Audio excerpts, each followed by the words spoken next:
Making a free WordPress website with free web hosting is very easy to do. Today I'm going to show you how to do it. First, open the WordPress website in your web browser. Click on Create a Site. After that, give your site a name. Then pick your primary data center. Click on Continue to go next. WordPress is paid, so just buy the package and launch site. You can either buy a monthly or annual plan to continue. Both plan offers different features.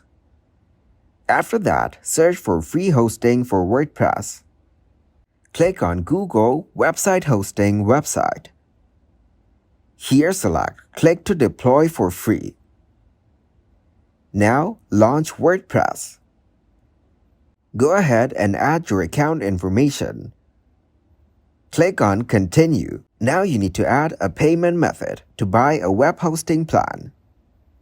Now you'll be able to make a WordPress website with web hosting.